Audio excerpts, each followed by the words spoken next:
Thank you, Laura and Kelly, for asking me to be on this podcast. I'm really looking forward to it, and I hope that you find some of it inspiring and encouraging. So, my name is Anne Barron, and my topic today is what is the purpose in your life, or what is purpose in life? And I believe that if we know our purpose or we think about it, delve into it, it makes our life more fulfilling and others that we are around as well. It adds to their life. And I looked up what is the definition of purpose. This is from the dictionary. Something set up as an object or end to be attained, intention, resolution, determination, a subject under discussion or an action in course of execution on purpose by intent, intentionality. And I think intentionality is a really good word because sometimes we just allow things to happen in our life and just kind of cruise along. So one of my first key points is what adds value to your life and to others' lives. What is value? So let's think about that first. Is it material or is it something intangible?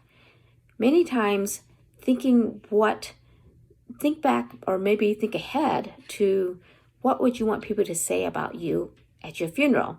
Maybe sounds a little bit morbid, but when you've been to a funeral, usually a lot of the comments are about what a great person they were, how they gave back to community, how much they loved their family, how they really made others feel wonderful and just really added to people's lives.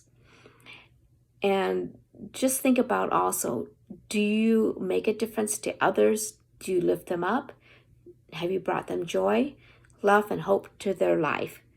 So again, and a lot of times that adding value to other people's lives actually adds value to your own life because then you feel good that you've done something that made a difference for someone in their life that day.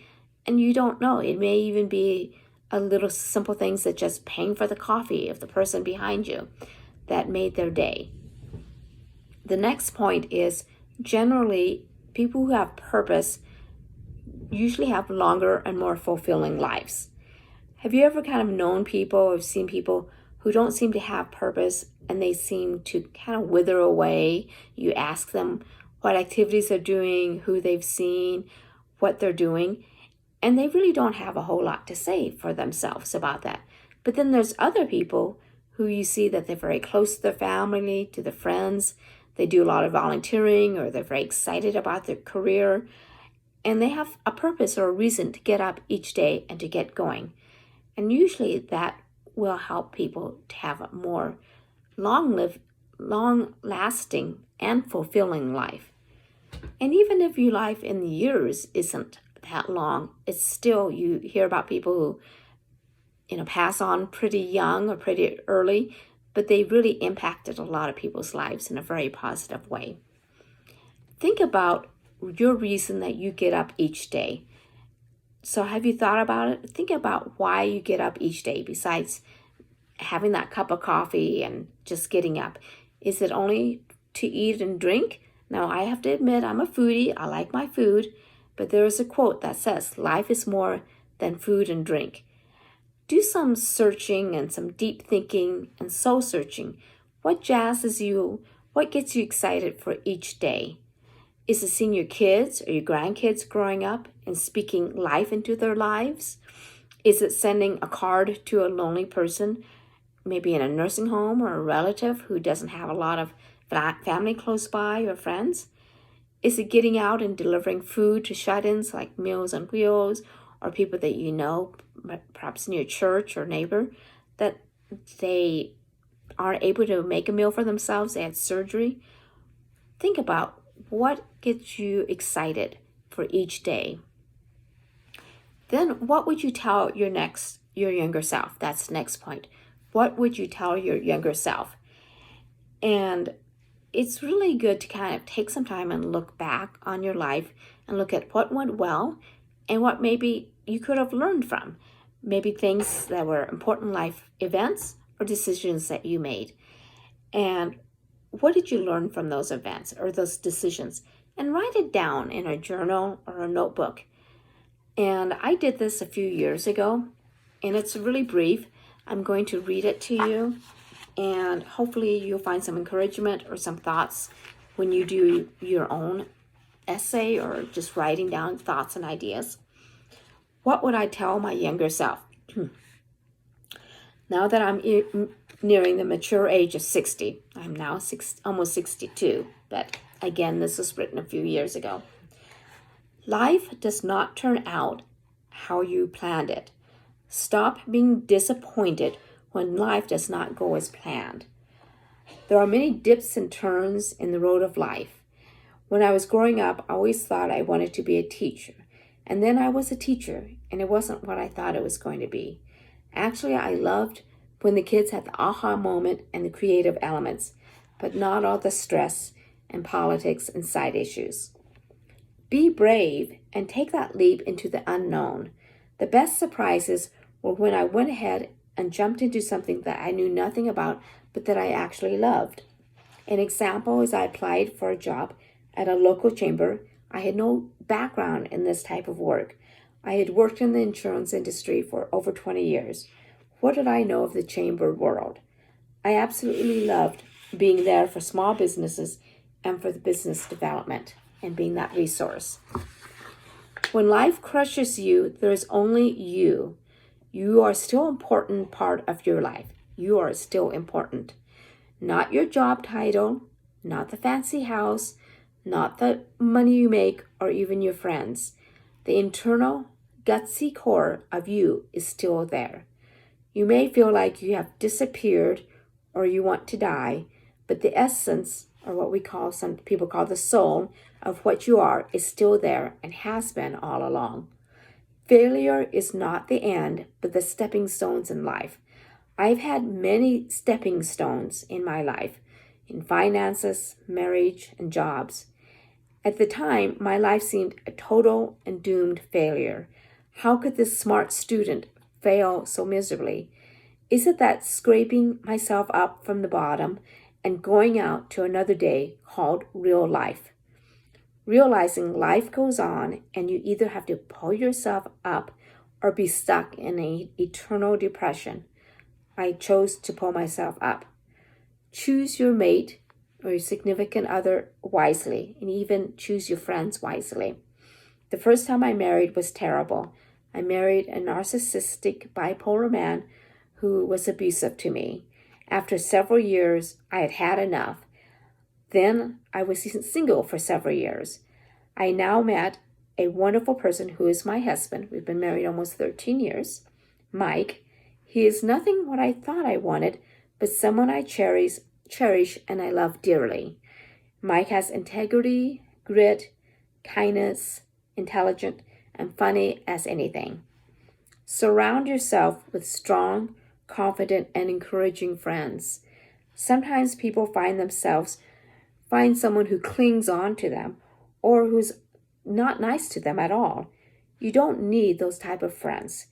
You will in time ferret out the true and loyal friends who want the best for you and support you through your adventures.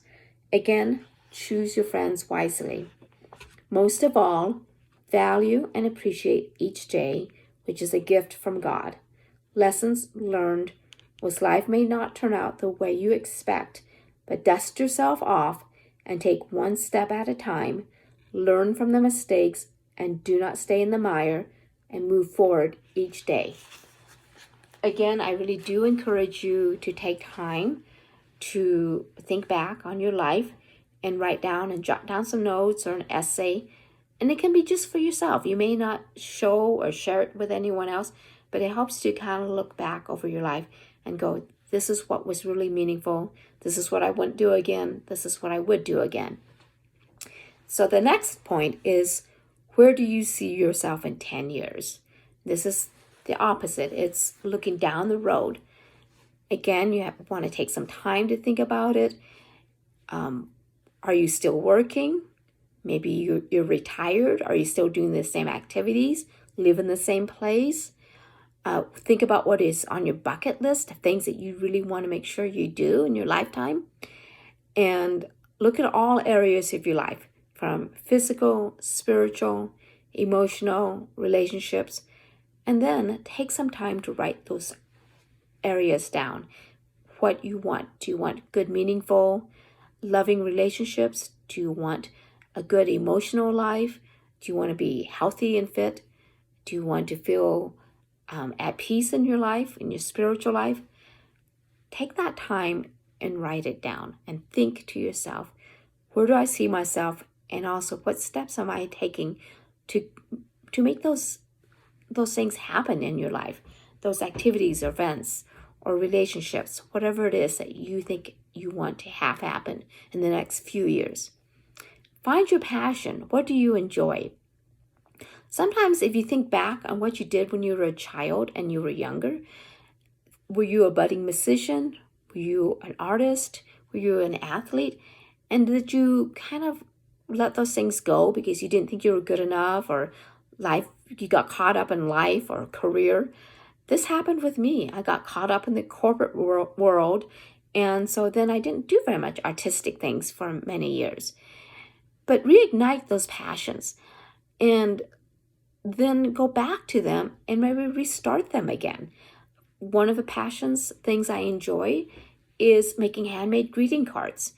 And we have a group of ladies that we meet once a month, and we make greeting cards, and then they're sent out to nursing homes, military, premature babies, people who have cancer and they're in the hospital. And it does two things. I feel good because it goes to someone where it will put a smile on their face.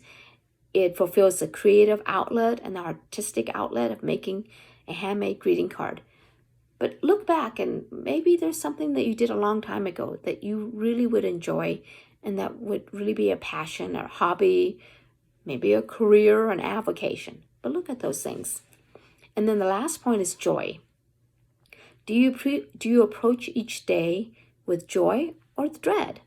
Are you ho-hum about it? What is your outlook? Do you think, I'm simply trying to get through the day?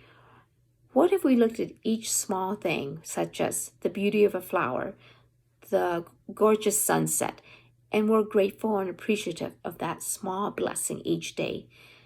Living joyfully helps and improves a person's mental outlook a great deal.